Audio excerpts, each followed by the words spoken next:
Heart first leadership isn't what you say, it's how you show up, how you regulate, how you communicate, and how you execute when it matters most. We are Heidi and Ryan Sawyer, and you are listening to the Heart First Leadership Podcast. Yes. Welcome to the Integrated Mindset Podcast. I am Ryan Sawyer with Heidi Sawyer. That's right. We are your host. I kind of said that like a question. Heidi Sawyer? Is that a question? Yes, that's me. I'm Heidi Sawyer.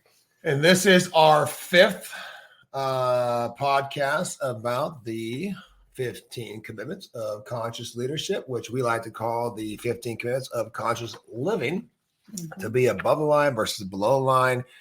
And we're going to talk today about commitment number 3, which is, man, I'm really excited about this because this is just right up my alley of feeling all feelings. I love this conversation. So we'll see where it's going to take us. We're going to do the normal thing. We'll introduce this.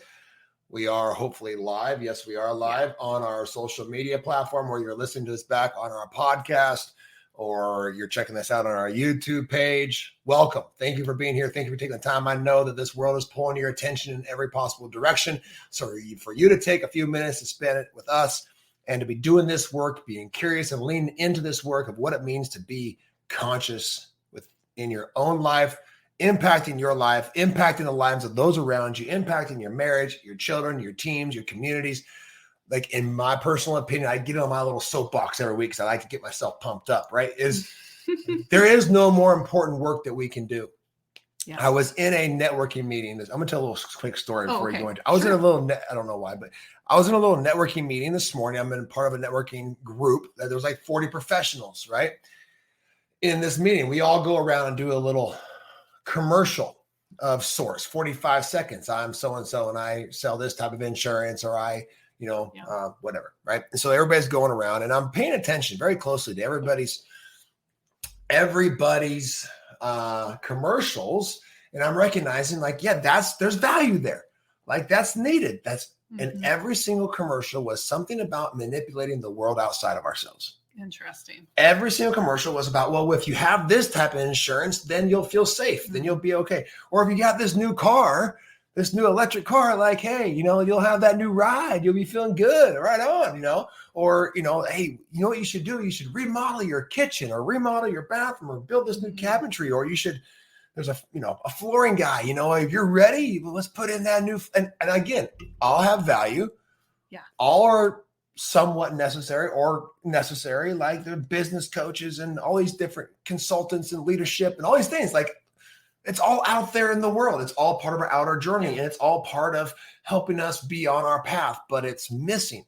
It's only half of the story. When we're talking about its integration, what we're talking about is this conscious leadership, is being able to integrate the inner domain, the inner journey with the outer journey, meaning that we're recognizing that our growth and our evolution and our healing work that we're doing and using the outside world, what is showing up, our circumstance, as a way to transform, transcend, evolve, grow, heal, to have greater new experiences, to have deeper connection with those that you care about and love the most, to be able to make not only an impact in the world, but to, have a new experience of yourself being in the world, like, is the whole point. So this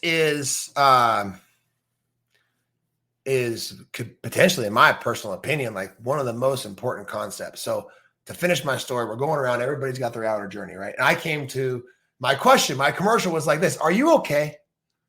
Are you okay? and like, 3 or 4 people go, yeah, I'm okay. I'm like, are you really? Are you really? Are you okay? And do you recognize that all of these things, the new house, the new car, the insurance that's just so, and all these things helps you to feel safe, helps you to feel okay. That that everything we do, everything we think, every action we take at a fundamental level is for us to feel okay. Yeah. I'm loving your energy today. It's just to feel okay. Yes. Because most of us don't feel okay in here. And but not to judge that. Yeah. Understand that this is part of the human experience. It's nothing. Yeah. It's nothing to judge. Yeah. Right. Exactly. It's normal. Part is what gets us moving. So if we're experiencing a little bit of a dip, a constriction, if we're experiencing some of these feelings and sensations that are tight and dense and anxious and depressive, right? Like, good, because that's getting you to move to the next, to explore what's next for you, to explore why are you here? Who are you? This is the evolutionary pulse. What's going on in here that's getting you to move and do things out there is for you. Yeah. And once again, I'm done. I love it. I mean, we wouldn't be innovative as human beings if we didn't continually try to strive to make things better. Right? We wouldn't be here. Yeah.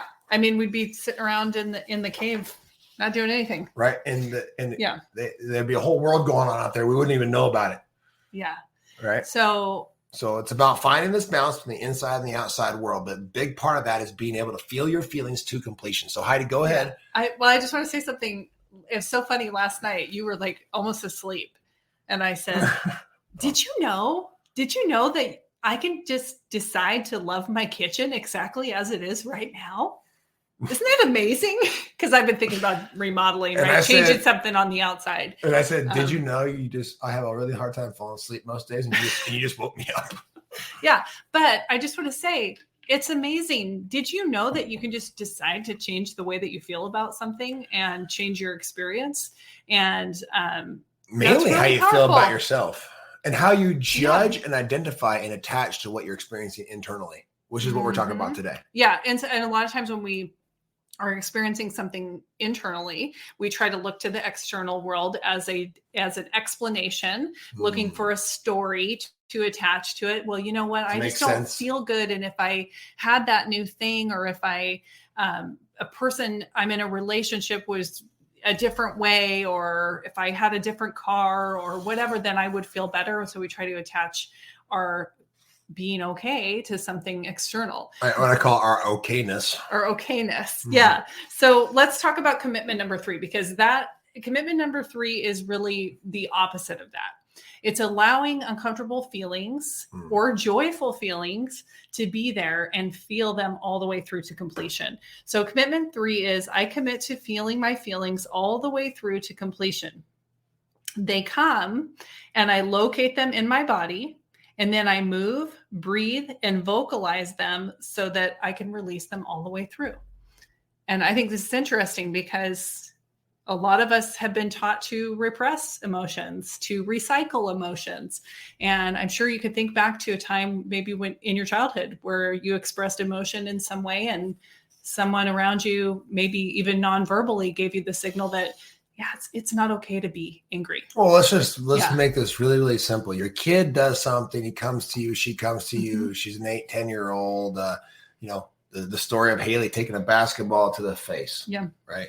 The old model, of which I was raised in, again, no judgment, but this is the reality, is what happened? Are you all right? You're fine. Get back out there and play.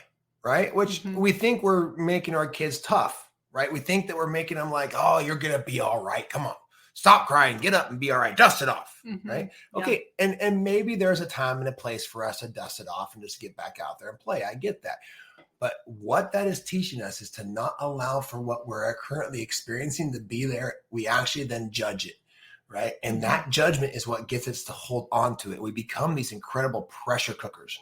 Like, legitimately, there's all this buildup of kinetic energy because we're thinking that we can't feel this and don't feel that. And so then our internal domain becomes very constricted, rather than Haley walking in, took a basketball to the face, and me saying, what do you feel? Oh, my face hurts. Okay, where do you feel it exactly? Oh, my nose right here. What is it that you're experiencing? It's throbbing, Daddy. It's burning. It's burning. Oh, can you just let it burn? Can you just let it be there? And she goes, yeah. And then within the shift was seconds, was 10, 15 seconds from her going from hysterically screaming because this pain of taking a basketball to the face, for her being able to then locate it, allow herself to feel it without story. It wasn't, oh, Colton took a basketball and it bounced off the basketball hoop and it hit me in the face. And all these, I hear you. I know something happened. I can get it. But for her to go to no story, to locate it, to be detached from it, to observe it without judgment, And then I gave her options. I said, okay, well, do you want to come in and take a break, or would you like to go back out and play? Right. Mm-hmm. And the answer was, I want to keep playing. Now she was able to allow for this undesirable sensation of throbbing in her face from taking a basketball to her face to be there without going into all kinds of narrative, without then also, or me saying, suck it up, you're fine. Yeah. Teaching her how to suppress it, was able then to make a decision, a conscious choice for her to get back out and keep playing.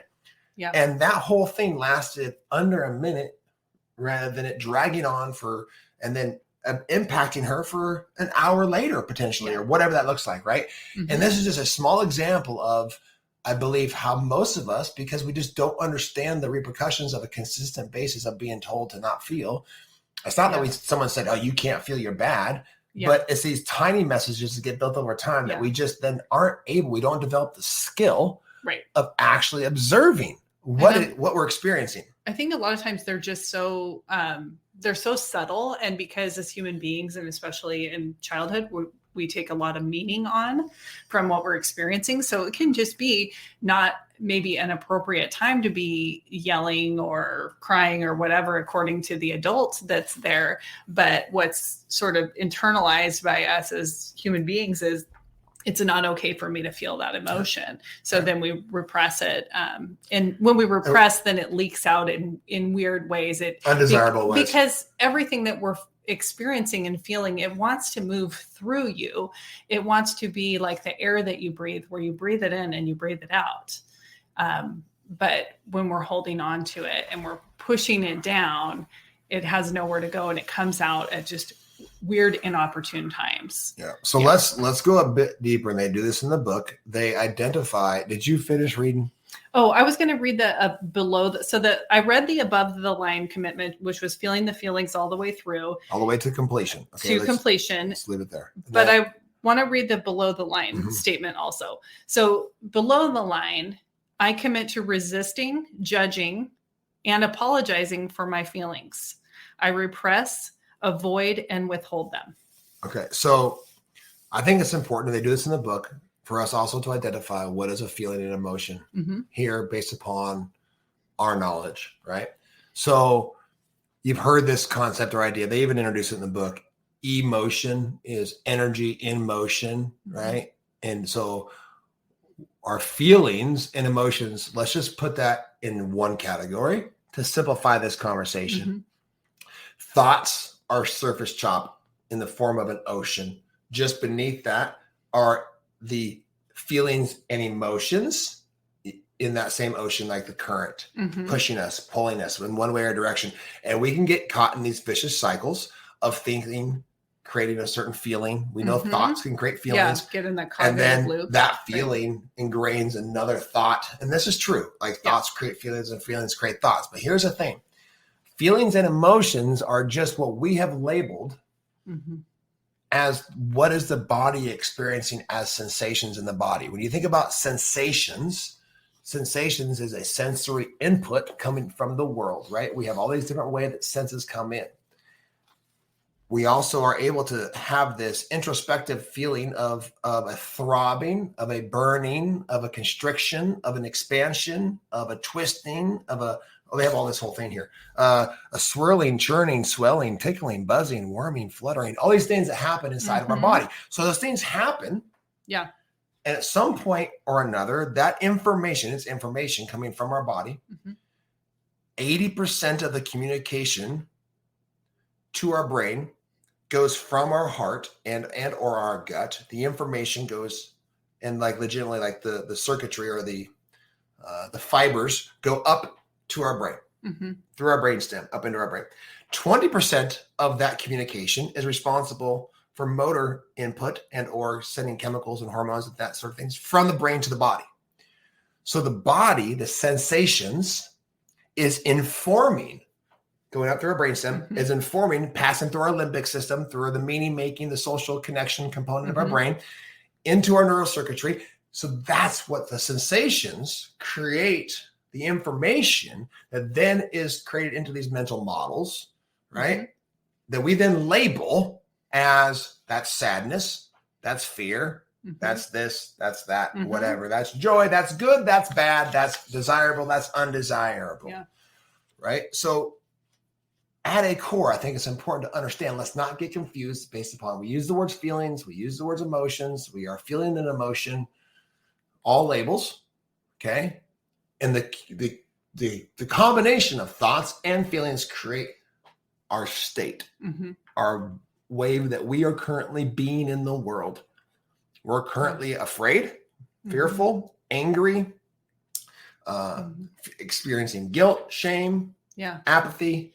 Yeah, it can be a combination of desire, a lot of different things, all kinds of different things. Yeah. And or above the line is willingness and acceptance and love, joy, and peace, right? Yeah, so curiosity. just to understand that to begin this this journey of being able to feel a feeling all the way to emotion, one of the most important concepts of that is to be able to identify the actual sensation underneath what we call the label. Well, I'm feeling angry. Okay. Where do you feel that? What does angry feel like? Well, it feels hot and dense. And they say, okay, now we're getting somewhere where now we're going to be able to actually objectify it in a way that we're going to be able to look at it without judgment, without story. And that's going to be able to soften the edges around it and create space. You've heard of this idea of creating space between stimulus and response, right? We can create space. We can, if we're in the thought and the feeling, we're legitimately like merged. So you can see I'm merged with what I'm currently experiencing, right? What I'm thinking and feeling. As we are able to identify the sensations that are happening inside my body, I'm able to pull myself away and what's called self-detachment. Viktor Frankl talks about this in logotherapy. Self-detachment, where now, which is an incredible component of mental toughness as well. We call it the witness consciousness, the watchman at the gate, the observer, whatever you want to call it, to be able to look at it with complete non-judgment, acceptance. And that's the beginning component. But first you have to identify where it is in the body.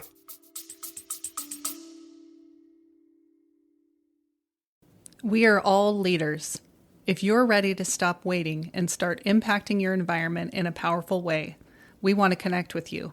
Click the Book Now link in the show notes to book a call with a Heart First coach and discover what Heart First leadership can look like in your life and in your environment. Now back to the show. Yeah, I love how the previous commitments are already tying into this, and taking responsibility was the first commitment. And then curiosity, commitment to learning through curiosity. So how can we get curious about the sensations that are going on inside our body? And rather than repressing, suppressing, or reliving and recycling these emotions over and over, we actually allow them to be there. We notice them and we allow that to pass through. So we're going to talk more about that. One of the things I thought that was interesting in working on our own emotional intelligence that they talked about in the book was understanding kind of what, through their research, where they found that typically the five core emotions kind of live in the body. So they talk about anger, sadness, joy, fear, and sexual feelings, and how they reside in different areas of the body. So anchors like the back, the neck, the shoulders, the jaw, and the head. So if you're feeling angry, you could have like a temperature change. Like I feel heat in my face and my jaw clenches and my shoulders and my neck get tight, right? So just being able to identify for yourself what's going on when you're feeling something, and not like you said, not attaching to the story of it, not getting caught in that cognitive loop where you're reinforcing that, but actually just allowing it to be there. And I love some of the questions that they talked about in, so step number 1 is what we're talking about first, which is defining the core emotion that you're feeling. And that's through the sensations that are happening in the body, locating the sensation in the body. And then breath. Right. Which is super important to regulating the nervous system. So just slowing down, drawing the breath into your belly as deep as you can, and getting that breath to be slower and more rhythmic. And then allowing, accepting, and appreciating the sensation. So I love the questions that they ask here, which is, can I allow the sensations to be here? And then, can I accept these sensations as they are And can I appreciate these sensations just as they are? So again, this is reaffirming what I had already discussed, and I'm going to go a little bit deeper on is it's getting out of the story. Because you're just labeling the sensation and what's actually happening in the body. You're not, I think one of the things that they talk about in the book is that people get confused about the word feel. And if you're using that afterwards, like I feel that, or I feel like, it's probably a thought. And so just being able to identify what are your thoughts and what are the sensations that are going on in your body and separating those. Yeah. And so again, without going too deep with this, I think it's important for us to understand thoughts can be endless, absolutely endless. Think of it like a tree where the thoughts are all the leaves on a tree or the pine needles, even a better, all the pine needles. Yeah. All right. And then the emotions, the feelings that we've labeled behind all that is the branches, right? There can be thousands and thousands of thoughts based upon a feeling or an emotion that we're experiencing. As we come back down that tree into the trunk, it's only a handful of sensations.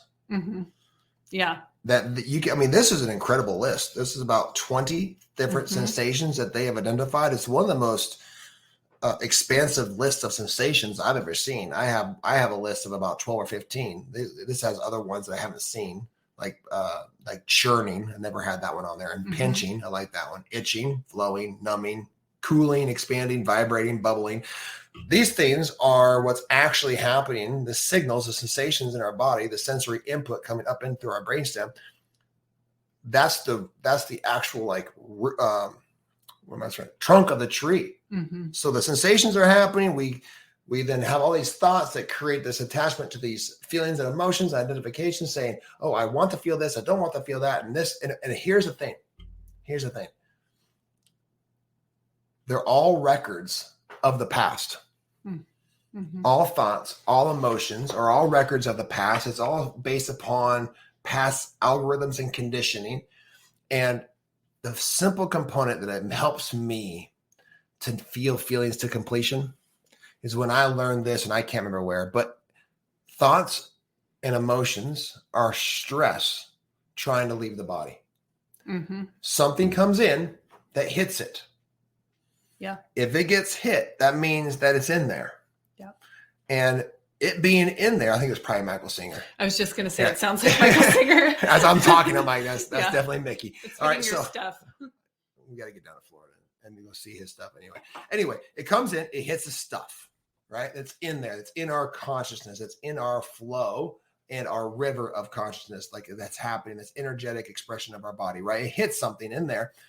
That then is what's experienced as the sensation, right? Is the thing getting hit. Well, if it's getting hit, that means it can be removed.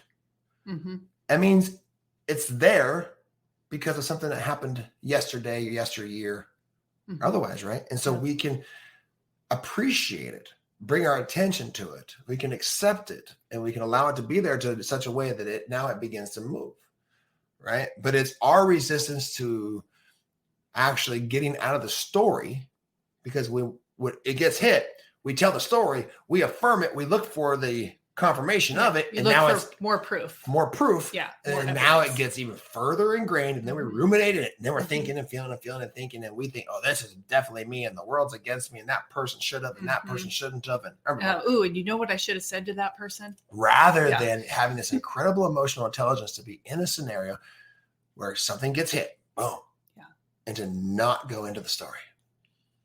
Like, this is not easy, but it's simple. Beautiful. Right? To not go into the story, to then just be like, well, look at that. It's one of my favorite coaching points. Look at that.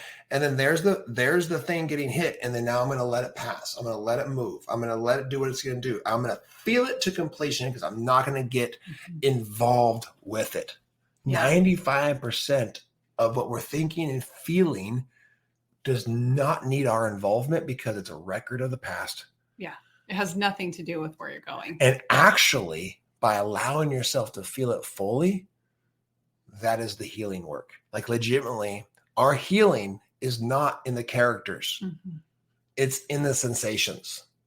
Our healing, meaning like us being able to be more open, to feel more connected, to be more expansive, to be more abundant, to feel more joy, to live in our truth, right, is not going to be found by trying to figure out all how the leaves are orchestrated on that tree and trying to remove one leaf and put it on another tree. Like, it's just not going to happen that way. Our healing is going to come from allowing ourselves to self-detach, to observe what we're experiencing from the sensational aspect of our body without story, without judgment, with complete acceptance, without resistance, and to let that loop fully complete.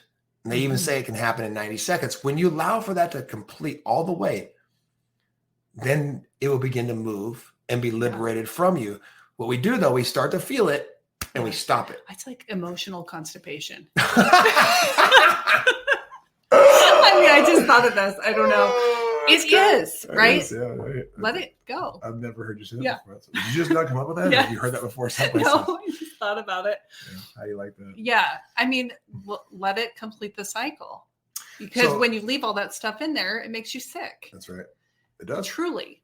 Truly, it adds to your stress and it makes you sick. And so some ways that they talk about in step 5, where they're in the book, they're talking about practicing emotional intelligence, is to use techniques, use breathing, use movement, use your vocalization to express the sensation. It could be like a grunt, it could be a yell, anything that helps you move that energy through your body is going to help you to complete that circuit. Yeah, the goal is to complete the circuit, however you do so. Just making sure that when we talk about expression, we're not talking about expression in a way that is going to be projected onto somebody else or another scenario, right? It's not attachment. It's not saying that I'm justified, I'm angry, therefore I'm going to express my anger by telling somebody how mad I am. Yeah, exploding on someone is that's complete emerged attachment and identification with the feeling or the emotion that we've labeled as anger, is to be able to feel that burning sensation in your chest and whatever movement it takes to move that through you. Right? I like these questions when you're thinking about, okay, if this sensation could make a sound, what would it be?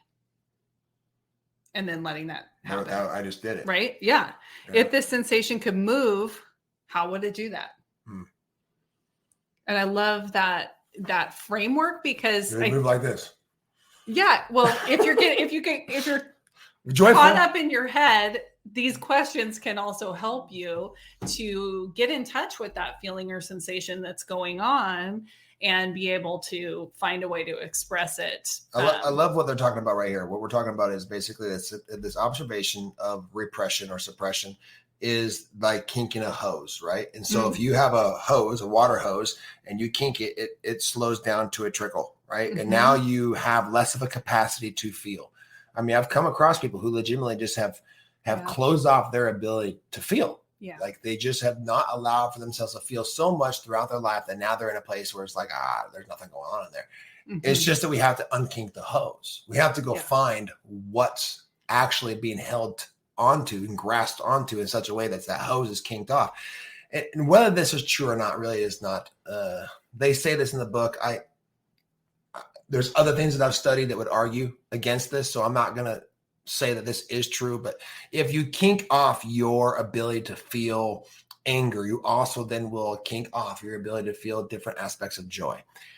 That would also then argue that the more anger you have felt in your life, the more joy you feel. I don't necessarily subscribe to that. And that's going into a personal opinion that is potentially varies based upon one person's conditioning and expectations and meaning they place on things versus another. So I don't think that's necessarily necessary to even discuss. What I think is necessary to discuss is that the more you unkink the hose and allow yourself to feel fully, and allow the water of your emotions to flow completely, the more that it passes through you, the faster right? So something like anger, Mm-hmm. maybe you still feel the anger. Yeah. It's not about not feeling the anger. It's not about not feeling that burning sensation. This is about feeling all feelings. Right. It's about it going through you quicker so you can get back to being online and operating with creative and collaborative type of mindset, right? And feeling the next feeling and riding the next wave of emotion, because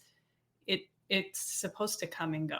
That's the beauty of life. That's one of the things really quick before you go on, I read this in the chapter summary and I love this. Otherwise, while you're finding that, otherwise we're just in this constant state of rumination and recycling of old emotions and old thoughts, right? If we never let the old one go, how can we allow for the new one to come in? Like this is part of what we call creating the void.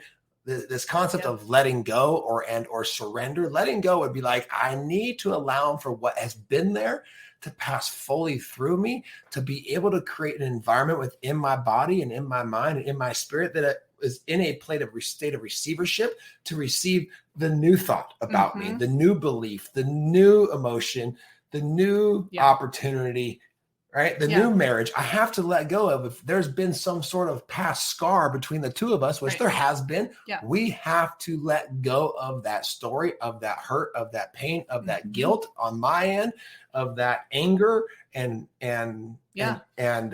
We've experienced all of this. Right? Yeah. We have to let go of that if we think it's possible for us to move to a new relationship that has been healed and that has new possibility. We can explore that. We can't hold on to the guilt. I can't hold on to the guilt. We just had this conversation this morning. Yeah. I can't hold on to the guilt of what I did 6 years ago and expect for our marriage to experience new heights today. Just like on the other side of that, I can't hold on to anger about something or whatever, resentment. Because it just doesn't serve where we're going. So this is what I want to share. To create new possibilities. Yeah, this is what I want to share. Feelings are one of the universe's greatest gifts to human beings. They add richness and color to life. When emotions are understood that they are simply sensations occurring in the body, they can be enjoyed and released. We can locate, describe, breathe, move, and vocalize. And we can address them with wonder and curiosity. What is this here to teach me? And then they become our greatest ally. Then they become our superpower. But I love the wording of this and how they said that they add richness and color to life, because without the lows, the highs just don't have that beautiful contrast, right? Without the dark, the light. Perception. Yeah. You know, the other thing that makes me think of that, okay, so I've talked about this before. If you are someone who listens to our podcast on a regular basis or someone who's engaged in the integrated mindset course and whatnot, is that there's a difference between letting go and surrendering. Okay, letting go is what we're kind of talking about, is allowing for ourselves to feel anger, to feel fear, to feel sadness to completion. David Hawkins talks about the ability for us to feel even the deepest forms of grief in 90 seconds if we don't resist it. Doesn't mean that it doesn't come back again. Doesn't mean that it doesn't resurface. It just means in any one moment, if we get ourselves completely out of the way, we've completely self-detached, that it'll pass through us, right? And we can then come back to a place of homeostasis in as fast as 90 seconds. Now that takes skill, that takes practice. I'm not there, just in case you're wondering. But that this is what science has shown. And so on the other end of that, let's say we're experiencing something that we do want to experience, like love, like joy, right? And it's a higher above the line vibration. If we try to experience joy in a way that we're worried whether or not how long it's going to last, or it's going to come back, or if I'm worthy of it, or I deserve it. It's already over. It's gone. Yeah. If I have this, some sort of, if I allow for myself to be crabbed away from joy, away from love, away from peace, because there's something there where I'm worried about it lasting, it's going to be gone quicker. I have to be able to surrender into joy. I have to be able to just open up and receive a compliment. It's a wonderful practice to allow for the emotions, the feelings, the sensations, right, underneath all of that to actually be experienced fully when things are going well, when it is a desirable experience. Because then that will allow for you as a system, as a body, as a mind, as a spirit to actually receive more of those type of moments, to experience them deeper, to be more aware of them, to be able to welcome them in and be better at filling those to completion. So they'll come to you more frequently. They'll come to you more easily. They'll come to you and you'll be able to recognize and to not resist those, because you won't be worried about whether or not they're going to come back again. I remember over the summer. Because they're going to come and go too. Yeah. Over the summer, a butterfly landed on my hand when we were out on the boat. Yeah, I remember. And I was just like, oh, wow, this is amazing. Like my whole inner dialogue was like, oh, wow. Okay, the next thought, how long is it going to stay? Am I going to be able to take a picture of it? All this stuff. Kind of post it on social media. All these like other thoughts about how long is this butterfly going to stay here? And, I really want it to stay here. Wouldn't that be cool if it stayed there for a long time? Once I recognized like all of that dialogue was going on, I was no longer experiencing what was happening in the present moment. I was in a story about not wanting the feeling to go away. Yeah. And I think that's a good illustration of what we sometimes do internally when we're experiencing a really desirable emotion. And just as the waves come up on the shore and the tide goes back out, that's what it's meant to do. So I'm going to leave you with a practice today, because what they talk about in the book is very much in alignment with, and I don't know if the 3 A's came from this book, because I wrote the 3 A's at one point, and I don't remember where I came up with that, but the ability to, when you are experiencing something inside your body, right, is to bring your full attention to it. So to look at it, locate it, right, to accept it without judgment, with no story. Like, oh yeah, well, yeah, but no yeah buts, right? Okay, no yeah buts, because a yeah but is a record of the past, and it's pulling you down, right? Yeah, and it's usually fear-based. Yeah, it's usually fear-based. And then complete allowance. So the 3 A's: attention, acceptance, and allowance. Allowance is the ability to not resist, to feel it fully, to let it pass through you, as you, through you, for you, right? Just to remember the next time, might be 5 minutes from now, or 5 hours from now, or 5 days from now, when you feel that flood of sensations happening inside your body, if you want to begin to really engage in this ability to create more emotional intelligence and to be able to feel your feelings fully to completion, so you experience more above the line experiences, then remember the 3 A's: attention, acceptance, and allowance, right? No judgment, no resistance. And to practice that, like legitimately, not just practice it like, oh, this is a great conversation. Like, no, like go practice it. Yeah. The next time something hits something inside of you, it's for you. It's that part of you is ready to move. It's ready to be healed. It's ready to flow. And your life then becomes that expression of that flow, that you're unkinking your emotional hose. You're going to unkink connection, abundance. You're going to unkink joy. You're going to unkink new experiences. Like unkink the hose. Let it flow, baby. Let it flow all the way through you. Yeah. I love that. I'm going to share these in the community, these questions that they have in the book, which are getting to the wisdom of the emotion. So after you've done those steps, being able to ask these questions, like I'll just give you one example and then I'm going to share the rest in the community. So if you're not in there, I will put the link in the comments, and I want to invite you to join it. It's free, and we're having discussions over there as well. But this one, anger, what is no longer of service? What is not aligned? What needs to be changed or destroyed, or something, so that something better can be put in its place? And I wanted to highlight that one because it does speak to creating the void and filling that with something that does serve you better. So I will share for each of the 5 core emotions inside the community. So if you're not in there yet, I want to invite you to join us and be a part of that conversation. Awesome. Yeah, we have multiple groups starting for our integrated mindset program, 10-week course. It is an incredible course that is this absolutely creating a ripple effect in so many people's lives. And we're so excited about it. We got an all women's group starting tomorrow. Actually, we're excited about that. Another couple other groups starting with other coaches. And I'm going to put this out there. Okay. I would love to experience running a group of men through this course. Me leading the course, You've had groups with men and women together. Yeah, I've had some mixtures. I've group. done just couples. We're doing just a women's group. I think it'd be super cool and it'd be a fun experience. So if you are a man or you know a man that would be that would be interested in exploring what it would look like to go through a 10-week course with me and to begin to learn and understand this integrated mindset methodology, right? That is creating such a ripple effect in our little community here and around in other areas where people are doing it. It's impacting lives. It's legitimately changing lives. Yeah. And I'm not going to be apologetic about that anymore.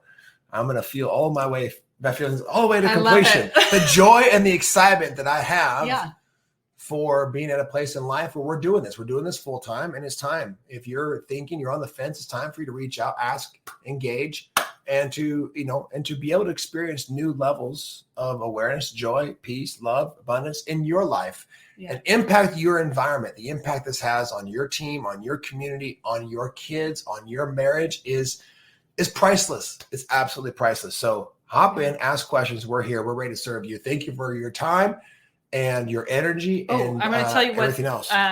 Next week, we're going to be talking about commitment number 4, speaking candidly. So if you ever have trouble speaking your mind or voicing what's going on for you, what's present for you, this is going to be a great episode. So I hope you'll join us for that one next week. That sounds like a concept of being able to meet your own needs and not worrying about what other people think as much. Yeah, it's going to be a powerful commitment. Awesome. Talking about what's true for you. Great. Well, thank you so much for your time. I wish you all the best. We'll talk to you soon. Bye. Thank you for listening. Remember, leaders go first. Alignment matters. And the environment that you create is the legacy you'll leave. We'll see you on the next episode.